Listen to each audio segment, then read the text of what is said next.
Okay. Um, Hello, everybody. Much as Luciano, I'm going to present plans rather than results. So more ideas and questions, expectations than numbers and graphs. And I imagine that the subsequent discussion will become a bit more difficult, therefore, but that's the way it is. I'm talking about critical elections in the European Union, and effectively I'm talking about our plans to organize a next European Parliament election study. These European Parliament election studies have some tradition. They go back to 1979. They've changed a bit on the way, have become more complex, have become more expensive, but our basic interest still is the same, to understand the political process at the time of European Parliament elections and the consequences of these elections. For the current 2014 study, we have chosen to, as a heuristic basically, to think about them as potentially critical elections. Now, what are critical elections? Critical elections in a half a century old or more sense of the term proposed by Key in 1955 are elections in which the coalitions between social groups and political parties are changing, and this change is not kind of a matter of short-term volatility, but a lasting process. A lasting process that can go in the direction of a realignment, which is groups are finding new representatives, or de-alignment, which would mean that people are just kind of lost for electoral democracy. They are not participating, or they become, in the American sense, true independents. Just a bit, very quick, second order stuff. European Parliament elections have been set in 1980 that they are second order national elections because first, there is less at stake. Second, as a result of this, less people participate, national governments lose, minor parties win, and more extreme parties, more radical parties on whatever dimension. At the time we were thinking of the left-right dimension only, they win as well. Question is whether this theoretical framework or conceptual framework still is useful, whether it can still orient our thinking about these elections. And yesterday already, a number of times, the first to mention it was Rüdiger Schmitt. It came up that perhaps national elections are assuming second-order characteristics because of the changing nature of political issues. National politics are, in a way, kind of domestic European politics. Think of the President of France and the Prime Minister of Spain, who yesterday commented on the plans for a German Grand Coalition and applauded the Germans to do that. I mean, it's not separate publics anymore. It's on the one hand, and on the other hand, the loss of steering capacity of national governments, the loss of national sovereignty in central political and policy decisions. So one question, not the kind of the main, but one question of the next study will be whether the next European Parliament election is still kind of a clear case of second orderness. Against this view are two long terms and two kind of specific current crisis-related factors. The long-term factors are the increasing scope and relevance of EU legislation. You can draw a graph with a linear and steep increase of the policy scope of European Union legislation. And second, the changing institutional balance of the European Union, with the EP becoming more important all the time.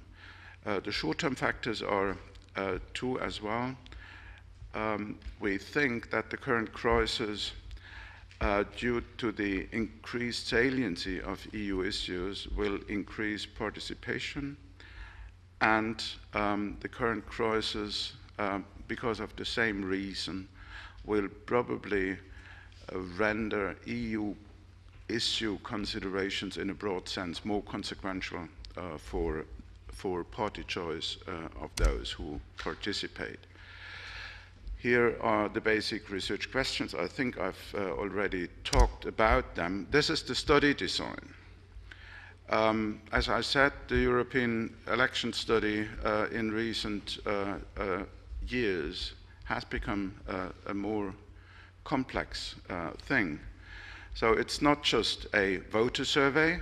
The voter survey is the kind of the anchor of all, the fixed star, but then you have satellites circling around them. One is the plan of a party elite survey. Second, a media campaign study. Third, the party manifesto study. We have a long tradition now in party manifesto research. A social media study, social media communication study. And last but not least, all this universe of stars and satellites needs to be linked. So this is an important activity that we need to engage in. I'm briefly touching on each of these stars and satellites and then leave it to the discussion.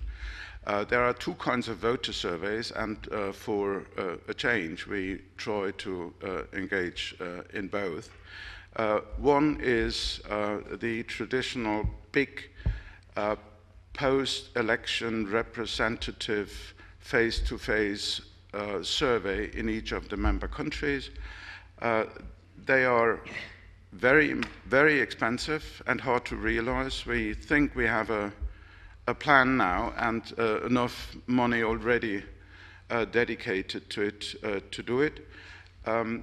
It will be realized in cooperation and partnership with the European Parliament.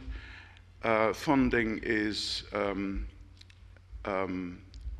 achieved through a consortium of private foundations from different European countries. Second, and very much appropriate for the kind of research questions we are interested in, is a panel study, not covering all of the Union, but a number of important countries, not representative, but online, and therefore cheaper to realize.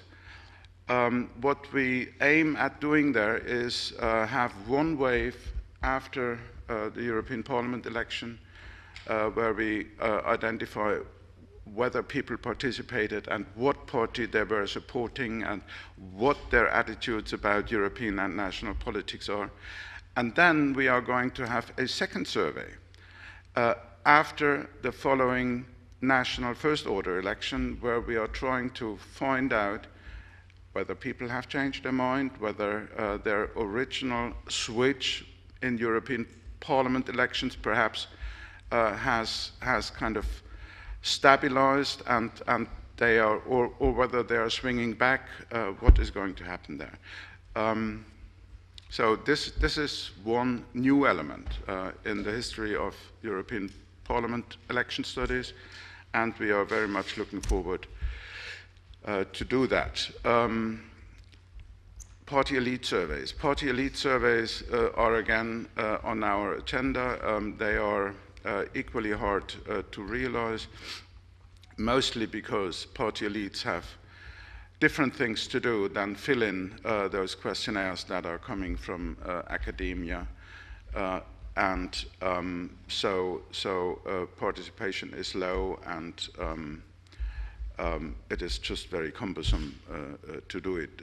There are two kind of targets, possible targets. One is, again, the candidates, and the other is the sitting members of parliament after the election.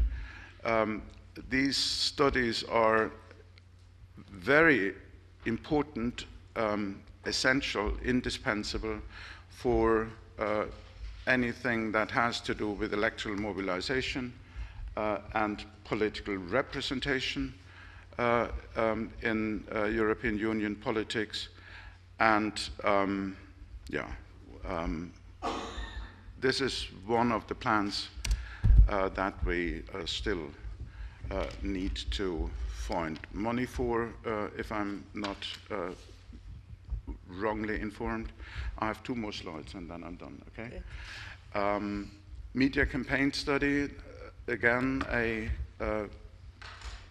from 79 on, a established component of what we are doing. Why? Because the media in the run-up of an election are an important third actor that have or don't have, depending on circumstances, an impact on people's attitudes and behaviors.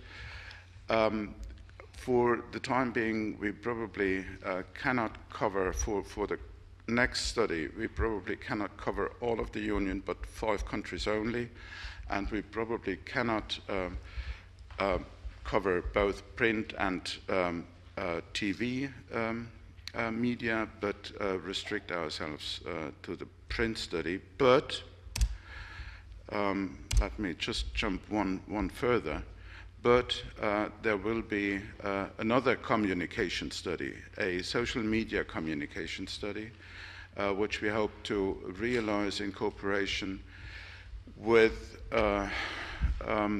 the agency that is conducting our post-election survey, and in cooperation with a computer scientist laboratory. What we try to do there is identify, store, and analyze online communication of candidates and their followers. This is something that I see mushrooming in many study contexts, national and now European. We are very much looking forward to learn more about what is possible there. It looks very promising, and to analyze these data. Somewhat more on the kind of conventional side, party manifestos. We are collecting, again, like 200 documents of political parties that they publish at the occasion of these European Parliament elections. A study proposal has been handed in, and we are hopeful to get the money to analyze this data. We will collect the data anyways, with or without funding, immediate funding. These data, I mean, I hear many objections and kind of doubts about the validity and the usefulness of this kind of data, because, as we all know, nobody reads party manifestos. But as we argue, this is not important. Party manifestos are the basis upon which partisan actors are campaigning and the media are reporting about the electoral competition, and therefore we will try to apply again our expert coding scheme, but also make these textual data available for other preferences of analysis, tastes of data analysis, which go in the computerized content analysis direction. I think that is data linking. It is quite obvious that these different studies, if they should in the end be able to speak to one another, need to be linked. Linked in the sense, in two senses. They need to be linked ahead of data collection, so that the questions that are asked are in fact comparable and can inform the different data sets, and they need to be linked after data collection, so that they can be comparatively analyzed. And this was it. Thank you very much.